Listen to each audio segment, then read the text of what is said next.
Salut à tous, on se retrouve à nouveau pour faire une petite vidéo, pour faire un petit débrief des deux derniers épisodes qui viennent de sortir sur Wakfu. Et on va pouvoir commencer tranquillement en reprenant par là où nous nous sommes arrêtés la dernière fois, avec les héros qui sont un peu répartis, un peu chez eux, qui rentrent faire leur vie. Et ça va pouvoir me donner l'occasion de me rattraper sur l'erreur que j'ai fait la dernière fois, la mort du roi Sadida que j'ai honteusement oublié. Mais cette fois, je ne vais pas oublier d'en parler, et je vais commencer par ça. Donc Amalia utilise les portails de la déesse Héliatrope pour entrer chez elle, où elle se retrouvera face à Armand et à sa femme.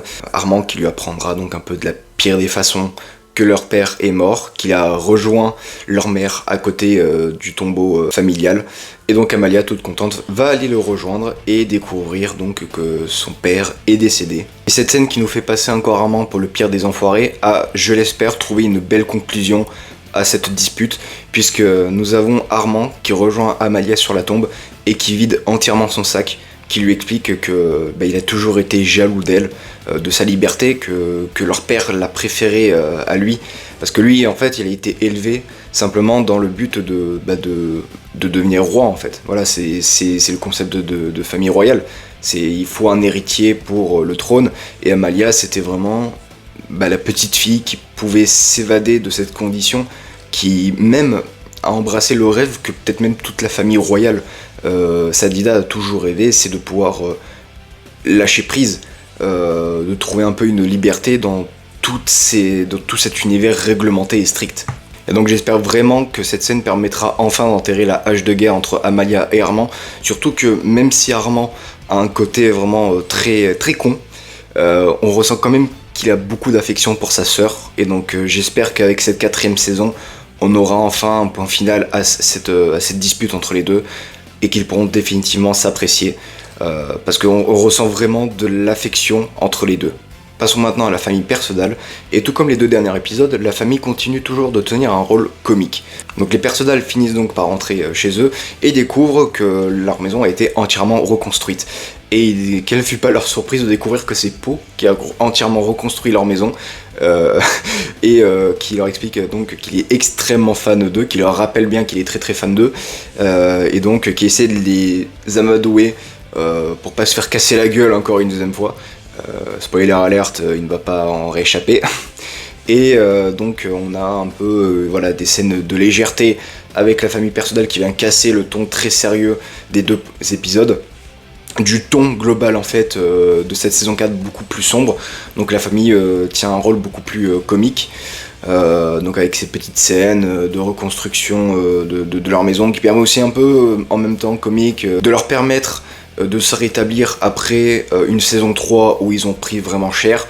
Donc de les laisser rentrer chez eux, reconstruire leur maison, se caler un petit peu, avant de participer, tout comme les autres, à la crise mondiale qui va arriver d'ici normalement les 2 prochains épisodes, mais on en parlera tout à l'heure. Et entre ces petites scènes de famille, on a Ruelstrud qui vient récupérer Kamasutar pour partir faire une croisade contre sa femme, littéralement, puisqu'elle a eu la mauvaise surprise de se réveiller en découvrant son trésor entièrement pillé, avec un petit mot de sa femme pour lui expliquer qu'elle a récupéré l'entièreté de son trésor pour le redistribuer à des personnes qui en ont le besoin. Bon, c'est une ultra, donc il y a de très fortes probabilités de chance qu'elle ait gardé tout ça pour sa pomme. Et c'est un peu globalement tout ce qu'on peut dire de Ruel durant ces 2 épisodes.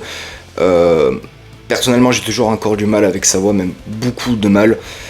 Je trouve que ça va pas du tout avec le côté de Ruel. Ils auraient dû trouver un truc qui ressemblait plus à ce qu'on avait avant.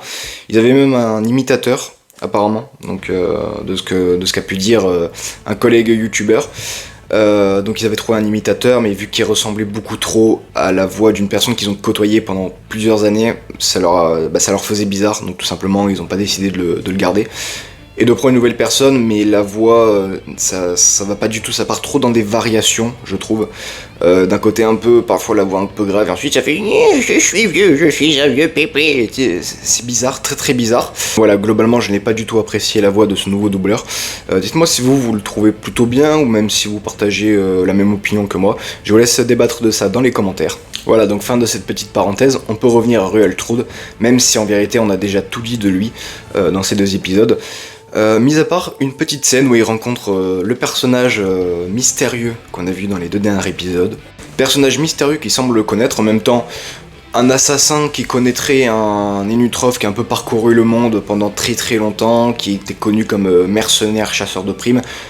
Ça semble pas incohérent et puis ça permettrait de continuer quelque chose qu'on a un peu oublié avec Ruel, c'est que c'est quelqu'un d'accompli, un guerrier, un chercheur de trésors, donc qui connaît des éléments sur le monde que nous on connaît pas forcément, qu'on a un peu oublié depuis la saison 1, où il a été très délaissé depuis. Donc ce qui pourrait donner quelque chose d'un peu sympa, peut-être qu'ils se connaissent vite fait, que Ruel a déjà entendu des histoires par rapport à lui, plus que ce qu'on pourrait apprendre du dit personnage.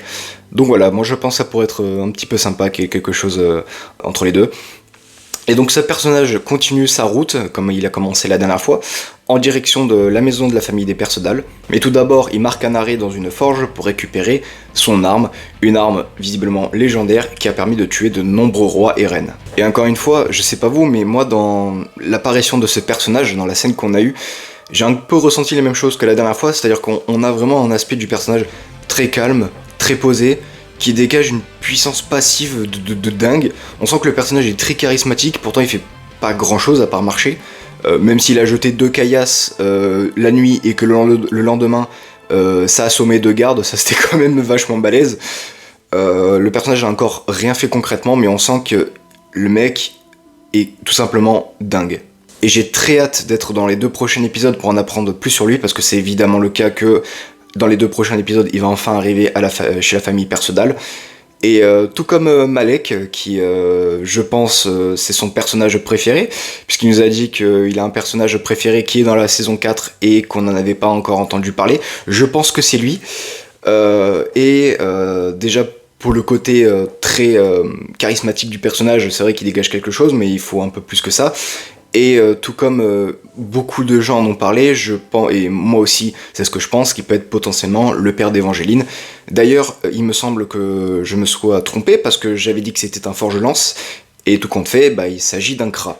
Et le fait que ce soit un Kra assassin qui se dirige vers la maison de la famille des Perceval, j'espère que ça pourra donner un peu de cachet à Évangéline, de lui donner un petit peu de lore, d'histoire un peu très tragique, parce que le fait qu'elle a un papa qui est assassin, ça peut être quelque chose de très tragique.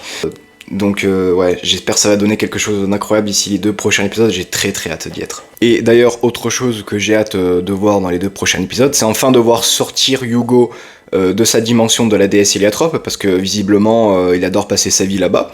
Donc dans ces 2 épisodes, on a Hugo qui peut observer le monde à travers les grands yeux qui servent de portail de téléportation à la déesse Héliatrope. Et par cette occasion, il peut un peu voir Nora en action, sauver les Douziens de potentiels dangers, de menaces environnementales ou même à travers des bandits. D'ailleurs, bandits que Nora ira affronter avec l'aide d'Adamaï. Scène de combat qui permet de retirer 3 éléments. Le premier, c'est que les héliatropes qu'on voyait en arrière-plan dans la salle du trône de la déesse Héliatrope, c'est qu'en réalité, ce ne sont pas des statues, mais bien des héliatropes. On apprend même que ce sont des héliatropes d'élite qui ont été formés par Nora. Héliatropes d'élite qui sont ultra impressionnés de voir juste Nora sauter dans le vide, d'ailleurs. Ensuite, deuxième élément, c'est que visiblement Okama n'avait plus assez de budget pour animer les bouches, puisque maintenant ils adorent faire le petit cache-bouche de Shinobi. D'ailleurs, je n'avais aucune idée qu'animer des lèvres pouvait être aussi coûteux en animation. Mais je pense qu'ils auraient pu trouver le budget s'ils n'avaient pas décidé de claquer 100 000 € dans un OAV de merde sur un personnage de merde. Ah, le petit pic de vérité là, c'est libérateur. Et puis, troisième point, Adamaï qui regarde les méchants, les petits bandits, et qui leur dit oui, je suis peut-être un monstre de l'extérieur, mais vous l'êtes de l'intérieur. Frérot, tu as tué ton meilleur pote il y a même pas un jour, tu as frappé sa femme et tu as kidnappé son fils. Nique ta mère. Et donc toute cette scène de bonne volonté des Héliatropes d'aider les Douziens va donner un conseil avec la déesse Héliatrope et les représentants des Douziens dans une assemblée qui a donné une scène à mon sens à la fois intéressante et ridicule, puisque cette assemblée donc avait pour but de parler de la prochaine insertion des Héliatropes sur le monde des 12, et du fait que la déesse Héliatrope voulait vraiment créer un monde de pureté absolue, d'être vraiment la mère surveillante de ce monde, et ce qui a permis donc de faire des liens entre protection parentale, même surprotection parentale d'une déesse envers son peuple, et libre arbitre. Et cette opposition avec le libre arbitre qui est dit par les Douziens, que justement leur dieu leur laisse vraiment une liberté d'action, dans mon sens, ça donnait le côté ridicule, parce qu'en fait, les Douziens, quand ils parlent de ça, en fait, on sent que c'est vraiment pour garder leur magouille. Vraiment, on aurait dit une assemblée de braquemariens qui voulaient pas laisser un dieu les protéger, pour pas qu'on perce à jour leur magouille. Moi j'ai trouvé ça vraiment ridicule, surtout venant de la reine de Bonta qui est en opposition avec la déesse. Les Bontariens, qui me semble c'était vraiment à l'opposition des Braquemariens, donc qui sont des personnes plutôt raisonnables, il me semblait, à l'inverse des Braquemariens qui sont vraiment pour le coup une ville de dégénérés. Donc c'est pour ça moi j'ai trouvé ça ridicule dans cette assemblée que tout le monde soit en mode ah non, faut pas qu'ils découvrent mes comptes en banque. Genre vraiment j'avais l'impression de voir une assemblée de Balkany, des trucs comme ça, ça n'avait aucun sens. Et au-delà de ce débat, on a pu aussi donc apercevoir que la déesse Héliatrope n'a pas ce côté, comme je pensais, peut-être double jeu, puisqu'elle tient finalement vraiment à son peuple, à créer un monde idéal. Moi je pensais qu'elle se jouait un peu bonne conscience et que derrière elle traficotait quelque chose. J'ai peut-être plus l'impression qu'elle disait vrai et que finalement la menace ne vient pas de là où on pourrait le croire, et bien d'une autre menace, les Nécromes qui font enfin leur apparition et qui attaquent le royaume Sadida. Encore. Ça fait beaucoup là, non ? Notamment un petit Sadida, un petit papy tout mignon qui protège son petit-fils. D'ailleurs une scène, je sais pas si on doit la considérer vraiment comme choquante ou non, puisque il se fait vider de son wakfu, et en fait je sais pas s'il est mort ou non, parce qu'on le voit se faner, mais en même temps il tombe par terre, on le voit qu'il a des pulsions, donc je sais pas s'il est au bord de la mort ou s'il est mort. S'il est mort, ça va être macabre, hein, parce que je vais dire, mais c'est stylé. Ça rappellerait un peu la fin de saison 1. Rappelez-vous la fin de saison 1 avec la poupée Sadida là, de Nox, qui s'est mis à trucider un peu tout le monde, à posséder. Ah, ça serait tellement génial. Et voilà, on a enfin l'apparition de la menace principale de cette saison, et qui permet donc de commencer les réelles dingueries de cette saison. Côté animation et musique, bah écoutez, j'ai rien à dire de spécial. Hormis donc, comme j'ai dit tout à l'heure, le fait que les lèvres ne soient pas animées à certaines occasions pour faire un peu effet de cache-misère. Je ne savais pas que c'était visiblement assez coûteux à animer. Mais voilà, on avait déjà vu ça avec l'OAV d'Oropo. OAV d'Oropo, donc, qui a été financé, qui a coûté genre 100 000 euros. Et déjà dans cet épisode, il cachait les lèvres. Donc je veux dire, si vous n'avez pas le budget déjà de base pour faire une animation complète sur l'OAV, bah dans ce cas-là, pourquoi vous avez fait ça ? Pourquoi vous n'avez pas plutôt réservé les 100 000 euros pour faire les 2 épisodes spéciaux de prévus ? Parce qu'en fait, ils ont fait 2 épisodes spéciaux en un. Ou alors pour servir tout simplement ces 100 000 euros à l'animation des lèvres, quoi. Autre critique que j'aurais à faire, c'est la réutilisation de plans. On l'a très bien vu à l'assemblée des Douziens. On a les Osamodas, et les Osamodas, donc on a Aurora, la femme d'Armand, avec derrière elle un prêtre et une petite fille. Et il faut savoir que ces 2 plans viennent de la saison 2 de l'assemblée des Douziens au royaume Sadida, avec Kilby qui leur explique l'histoire des Héliatropes, et donc du fait qu'ils vont revenir sur le monde.